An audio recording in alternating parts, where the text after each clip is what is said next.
I want to live in New York City, and I meet the financial requirements, the whole 40X thing, but I keep getting denied. And I've applied to like 5 different apartments. I haven't gotten any of them. Sometimes they tell me I got denied, other times they just fully ghost me. So can you explain why I'm getting denied if I meet the 40X requirement? Hey, I'm a licensed real estate agent in New York State. I live and work in Manhattan, in New York City. People hire me to help them find their homes, and I try to make these videos to help everyone else with some information. So you meet the financial requirements of the apartment you are applying for, but you don't get the apartment. This happens more often than not. Most people do not get the first apartment they apply for, or even the second or the third. The first thing I will say is do not take this personally. I know it's hard. I know it feels very personal. It feels like you're being rejected. And in a way you are, but it's not really about you as a person. It's just business. There are other things that can help you. Being the first one to apply sometimes matters. Being at the top of the pile. A landlord's generally not going to want to look any further than they have to, and if your numbers are stellar and you're the first one in the pile, you've got the best chances. I know this sounds like a self-plug, but having a broker represent you often increases your chances too. Why? Because it tells the landlord that A, you've got some extra money to be able to afford paying a broker fee. B, you're taking this whole thing very seriously.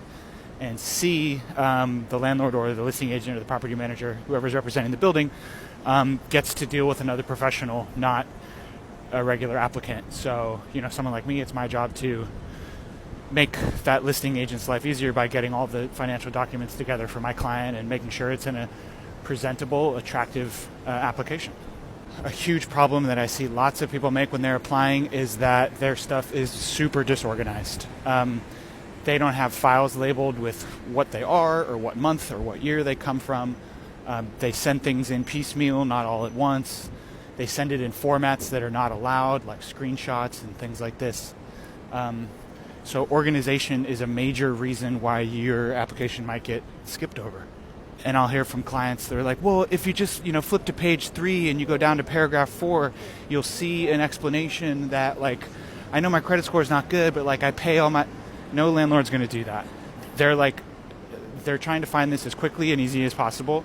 And so if they have to go digging through pages to, take your word for it, you're not going to get the apartment.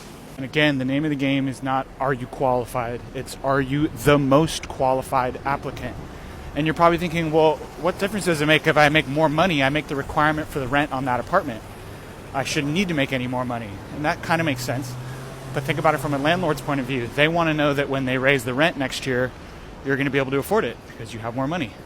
They want to know that if little things break, you're going to be more prone to just deal with it and fix it on your own instead of bugging a landlord over a $10 part because you're going to just go buy it yourself. There's an idea that the more money you make, the more responsible you are. These all sort of paint a picture of a tenant that's going to be really attractive to a landlord versus a tenant that might be a question mark. And be mentally prepared to apply to a few places, to not get your first choice. A lot of people, especially young people who've never lived in the city, think that coming and getting an apartment is like going to a store and picking an item off of a shelf and saying, I want that, and then you get it. It is not like that at all.